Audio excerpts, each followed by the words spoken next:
네, 오늘도 4시엔 뉴스 썰기 가보겠습니다. 자, 오늘 준비한 재료 바로 보겠습니다.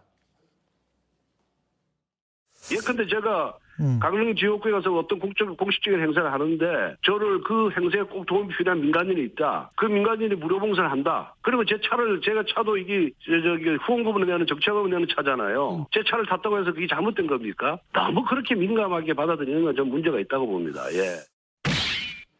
자, 1호기의 민간인. 네, 앞서 저희가 썰전 토크에서도 자세하게 다뤘는데 아무래도 이슈가 확산되고 있는 모양새입니다. 뉴스 썰기에서도 좀 자세하게 다뤄보고요. 자, 그렇습니다. 지금 논란이 되자 오늘 오전에 대통령실에서 추가 해명을 내놨습니다. 이 과정에서 몇 가지 새로운 사실이 나왔고 또 그럼에도 남는 의문점이 있는데 자, 하나씩 좀 따져보려고요. 첫 번째로 마드리드 일정 전반을 기획했다. 이게 무슨 얘기냐? 애초에 이 신모 씨가 자, 김건희 여사를 수행한 게 아니냐라는 의혹이 나오자 그건 아니다라면서 이렇게 얘기를 한 겁니다. 자, 대통령실이 얘기한 건 뭐냐면 자, 신 씨는 동포 간담회를 비롯해서 마드리드 전체 행사의 기획에 참여했다. 자, 김건희 여사는 한 차례도 수행한 적이 없다라고 공식적으로 해명을 했습니다.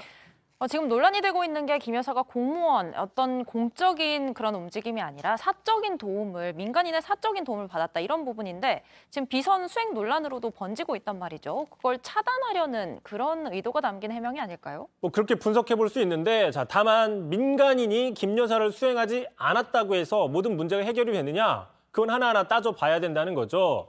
자, 보시면 이제 방금 말씀하신 것처럼 마드리드 일정 전반 기획에 참여했다라고 대통령실이 인정을 했습니다. 자, 그런데 이 행사 그러면 주도적으로 참여한 거냐? 이 신 씨가 그랬더니 주도적인 게 아니라 자, 대사관도 외교부도 참여했고 그 참여 주체 속에 이 신 씨도 참여했다라고 설명을 했습니다. 다시 얘기하면 n분의 1로 참여를 했다. 이렇게 해석을 할 수 있는 거죠. 네. 자, 하지만 외교안보 컨트롤타워 어디입니까? 우리나라에서. 대통령실의 국가안보실 또는 외교안보 부처이잖아요. 네. 자, 이런 중심적인 부처들이 참여하는 첫 기획 단계부터 이 민간인 신분으로 긴밀하게 관여를 했다? 과연 적절하냐라는 의문이 나올 수 있는 부분이고요. 참고로 그 야당에서는 지난 정부에서 그 탁현민 비서관의 그 여러 가지 해외 순방 행사에 대해서 늘 비판의 입장을 내왔었죠. 네. 뭐 최근만 해도 어줍잖은 충고하지 말아라. 현 정부에 대해서 얘기도 해왔는데 자, 그나마 탁 전 비서관은 의전 비서관이라는 공식 직함을 달고 행사를 해왔지 않습니까? 네. 자, 이런 측면에서 볼 때 이번에 논란이 된 신 씨는 어쨌든 기타 수행원이라는 임시직은 얻었지만 민간인이잖아요. 그렇죠. 자, 민간인이 행사에 참여한 행사 입장에 대해서 이제 어떤 입장을 낼지는 봐야 되는 거죠.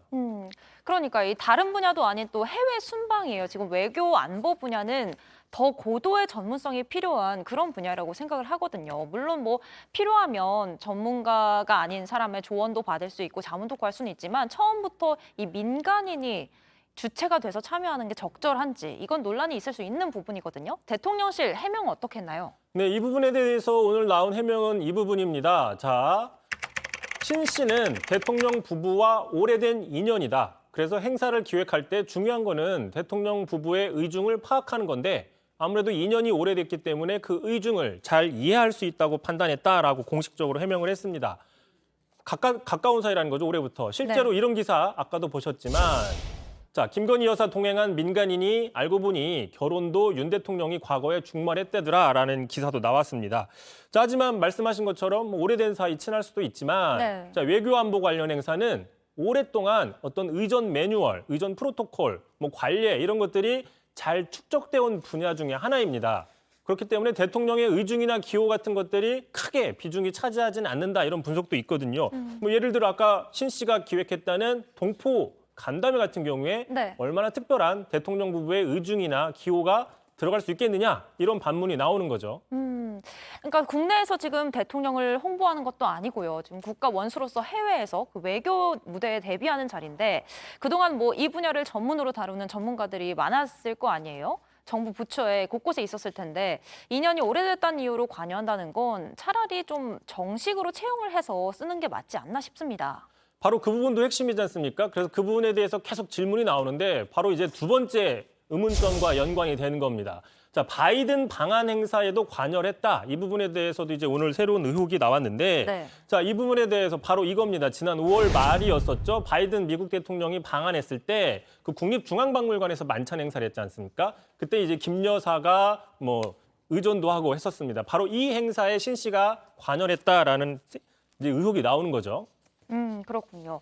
그러니까 근데 이 대통령실은 채용을 하려고 했었는데 이미 남편이 인사비서관으로 확정이 돼가지고 이해 충돌의 여지가 있어서 뭐안 했다, 뭐 고사를 했다 이렇게 발표를 했단 말이에요.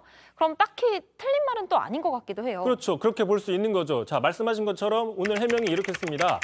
자, 초기에는 이 신 씨가 근무를 하고 있었고 실제로 채용을 하려고 채용 절차를 밟고 있었는데 자, 남편이 인사비서관에 확정이 된 뒤에 따져보니 이해충돌 문제로 중단이 됐다. 그 전 단계에서 또는 그 과정에서 일부 활동을 했을지는 모르겠다라고 설명을 했습니다. 자, 그러니까 바이든 행사에 관여했는지 긍정도 부정도 하지 않은 걸로 해석이 될 수 있는 건데 자, 한번 따져보겠습니다. 이 신 씨의 남편인 이원모 인사비서관 자, 임명이 된 게 지난 5월 6일입니다. 네. 그러니까 정부 출범 직전에 임명이 됐죠. 자, 바이든 우리나라 방한한 게 5월 20일, 21일입니다. 대략 2주의 기간 차이가 있거든요. 자, 대통령실 해명대로면 자, 이 두 사람이 부부라는 사실, 이 부부기 때문에 같은 곳에서 근무를 하게 되면 이해 충돌이 될 수 있다. 이 사실을 따지는데 2주나 걸렸다라는 결론이 나오지 않습니까? 그 문제를 따지는데 2주나 걸릴 수가 있느냐? 다시 한번 따져봐야 되는 문제죠. 그러네요. 생각해보니까 정말 따져봐야 될 게 근무를 하면서 뭐 신원조회나 검증을 동시에 할 수도 있지만 그건 뭐 지난 정권처럼 보궐선거라서 인수위 기간이 없으면 그럴 수 있는데 이번엔 이 2달의 인수위 기간이 있었죠. 이해충돌 여지를 따져보려면 시간적인 여유가 없진 않았던 것 같아요. 그렇습니다. 자, 그러면 여러 가지 이렇게 논란이 나오고 있죠. 이런 논란에도 불구하고 또 마지막 의문점이 있어요. 자, 다음 해외 순방에도 그렇다고 하면 이 신모 씨가 참여할 수 있느냐라고 기자들이 물어봤더니 네. 대통령실의 답변은 알 수 없다. 알 수 없다는 답변이 나왔습니다. 필요에 따라서 얼마든지 참여할 수 있다라는 여지를 남겼다라고 해석을 할 수 있는 거죠. 자, 그런데 지금 현직 비서관의 배우자라서 이 신 씨를 정식 채용하려고 봤더니 배우자라서 이해충돌의 여부가 있어서 그 채용을 안 했다고 설명을 했습니다. 네. 자, 그렇다고 하면은 이 신 씨가 어떤 특정 행사, 특히 해외 순방 행사에 자, 기타 수행원이라는 임시 권한을 부여해서 업무를 시킨다. 이건 문제가 없는 거냐? 이건 이해충돌이 안 되는 거냐? 납득이 쉽지가 않다는 지적이 나오는 거죠. 자, 이해충돌이라는 거는 어느 특정 시기에만 일어나는 게 아니지 않습니까? 그렇죠. 듣고 보니까 또 설득력이 있는 그런 썰기인데 물론 뭐 민간인도 또 오래 알고 지내던 지인도 얼마든지 정부 업무에 참여할 수는 있습니다. 다만 지금 문제가 되는 건 왜 참여했냐 이거보다 참여 과정 또 어디까지 참여를 했는지 그 범위는 적절했는지 자격이 타당한지 이런 거겠죠. 그렇습니다. 그래서 이제 오늘의 키워드 한번 다시 정리를 좀 해보겠는데요. 자, 1호기의 민간인이라고 잡아봤어요. 자, 국정 컨트롤 타워라고 부르잖아요. 예전엔 청와대, 지금은 대통령실입니다. 이 국정 컨트롤 타워인 대통령실의 업무와 민간인들이 많이 갈 수 있는 정부의 민간위원회와는 근본적으로 역할이 다르다. 이 부분이 하나 있고요. 특히 그 외교안보 분야, 해외 순방 분야는 그 업무 특성상 민간인의 관여가 그동안 쉽지 않았던 측면이 있습니다. 바로 이런 부분들에 대한 문제의식이 필요하다 이런 지적이 나오고 있고요. 자, 비록 오래된 사이 편할 수는 있죠. 호흡이 잘 맞을 수는 있습니다. 하지만 꼭 오래됐다고 해서 호흡이 잘 맞느냐? 참고로 저희는 지금 한 지 얼마 안 되지 않았습니까? 네. 며칠밖에 안 됐지만 딱히 호흡이 삐걱거리거나 덜컥이거나 그러진 않았다라고 볼 수 있는 건데 말 나온 김에 오늘이 마지막 진행이신데 어떻게 한마디 하시죠. 예. 정말 짧은 시간이었는데 이렇게 이성대 기자랑 호흡을 맞춰볼 수 있어서 너무 좋았고요. 그리고 늘 시청자 입장에서만 지켜보다가 이제 썰라 가족분들이 이렇게 뵐 수 있어서 너무 좋은 시간이었습니다. 예, 저희는 오래된 사이는 아니지만 진행하는 데 문제는 없었다라고 한번 이야기를 하고 마치겠습니다. 여기에도 뼈가 있는 것 같은데요. 네, 짧은 시간 동안 정말 감사했다고 말씀을 드리고 싶습니다. 네, 썰라 가족 여러분들, 전 이제 시청자로 돌아가서 함께하겠습니다.